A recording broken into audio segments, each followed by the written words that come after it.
Tuan-tuan, dalam Sikamat ini kalau tengok juga, bila pembangunannya sudah jadi stagnan, sudah jadi tidak ada dinamik, tak ada injection ekonomi baru, tak ada injection kegiatan ekonomi yang sesuai dengan zaman, apa jadi?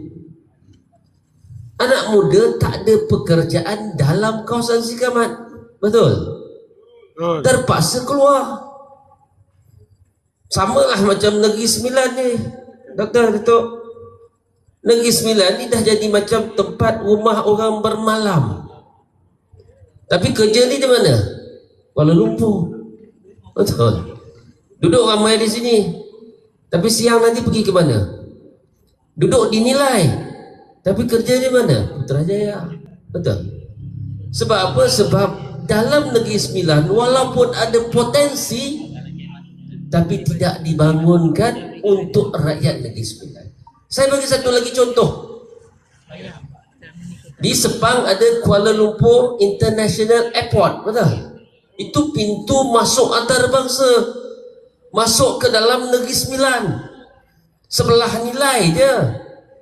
Negeri lain tak ada yang ada pintu masuk antarabangsa melainkan Pulau Pinang, Sabah, Sarawak, Langkawi.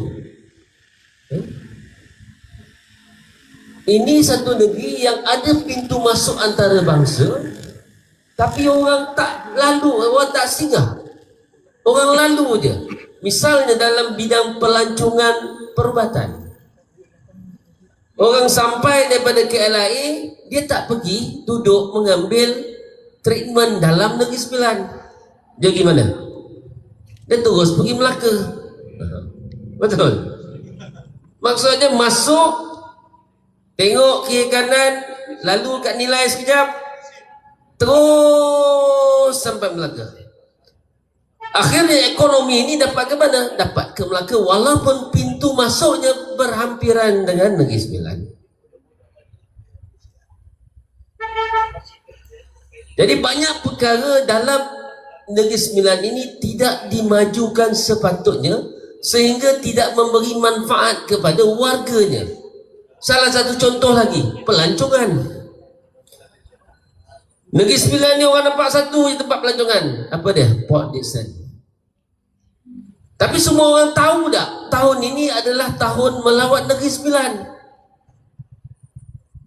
Tapi nampak tak promosi untuk orang melawat Negeri Sembilan dalam Negeri Sembilan? Nampak tak? Tak nampak.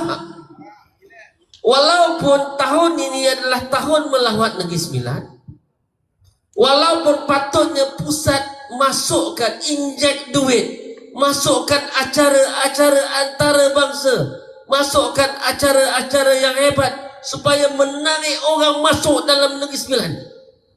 Tapi sebab tak ada, saya pun tak tahu siapa exco yang jaga pelancongan Negeri Sembilan, tapi sebab tak ada.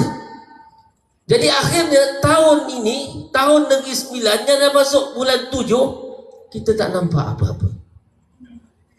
Potensial yang ada dalam Negeri Sembilan tidak dimanfaatkan sepenuhnya. Akhirnya Negeri Sembilan jadi tempat tidur, tak ada rumah, tapi orang Negeri Sembilan mencari rezeki dan tak dapat manfaat sepenuhnya daripada Negeri Sembilan. Kekayaan Negeri Sembilan tersangkut. Sebab itu nanti saya percaya Datuk Dr. Aziz Jidin akan cerita pasal tawaran kita untuk Negeri Sembilan.